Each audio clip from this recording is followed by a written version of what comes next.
Čaute ľudia, tu je Kastral a toto je moja druhá rekonštrukcia. A práve som dal čas 8,04 sekundy. Tak ale za chvíľu uvidíte za akým scramblom, či ja to rozmiešam.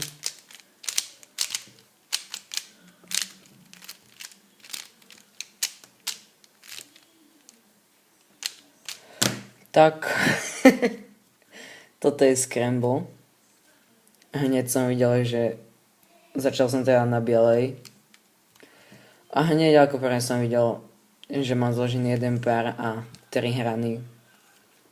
Potom som si všimol, že mám ďalšiu jednu hranu dobre umiestnenú, len robím R2. Pričom som videl tento zložený pár. A vedel som, že tu mám modro-oranžovú a tu, čiže keď urobím R2 a pritom tam vložím tento pár, tak takto sa mi prenesie sem, urobím U, sem týmto spojím a tak urobil som,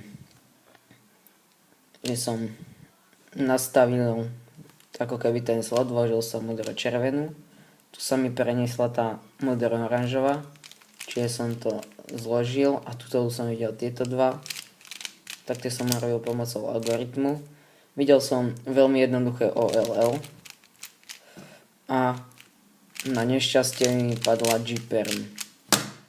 Tak a toto som dal za 8,04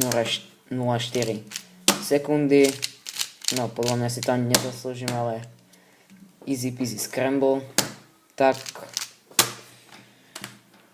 zatiaľ sa majte a uvidíme sa u nejakého ďalšieho videa.